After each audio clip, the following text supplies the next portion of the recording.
Good morning. At this point in the liturgical year, we have entered into the season of Advent.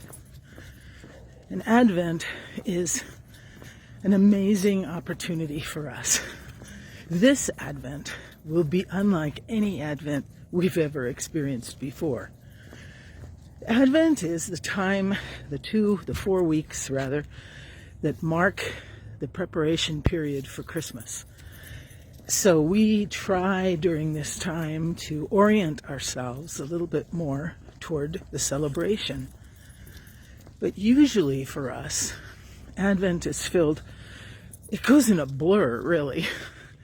It's filled with shopping and searching and purchases and food prep for the big day and the days that follow.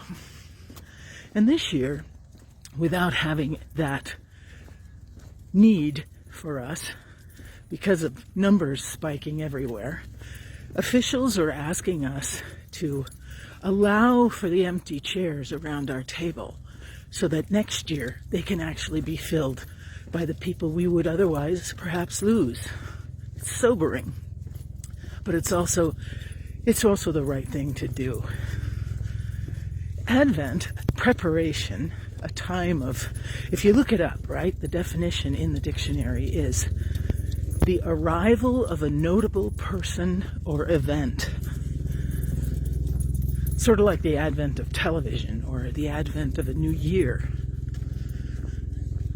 With the advent of anything, the arrival of a notable person or event, comes anticipation. We get excited. We anticipate time with family. We anticipate what newness brings. And even during this time, there's an anticipation for the vaccine. There's an energy behind that. And that energy is something that we are very familiar with. And yet if we think about Advent and we think about anticipating, preparing for something that's already happened, perhaps we need to shift our focus a little bit. We aren't just focusing on the birth of Christ. We're focusing on the fact that God is with us every day.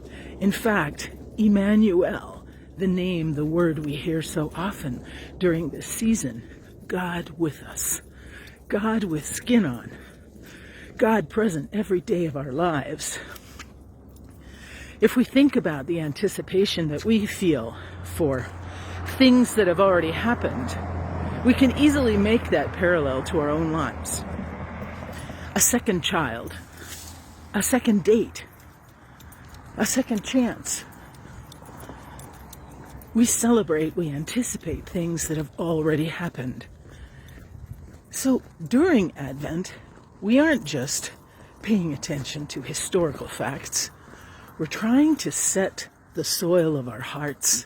We're trying to ready the soil, preparing our hearts to welcome God at every turn, wherever the divine shows up, that we are ready. We have the eyes to see, and the soil of our hearts is receptive to whatever God wants to grow there.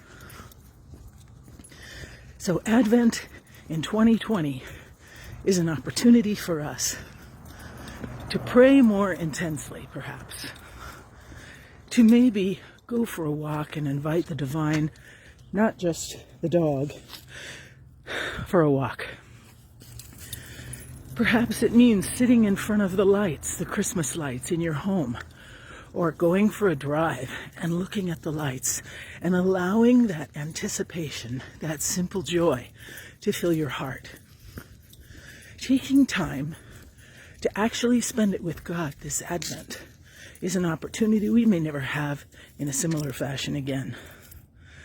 Imagine spending time paying attention to that deep, deep love that God has for you. Take the time. Make the time. This Advent we're already in the second week. Not to worry. God is there. Emmanuel. Let's seize the moment.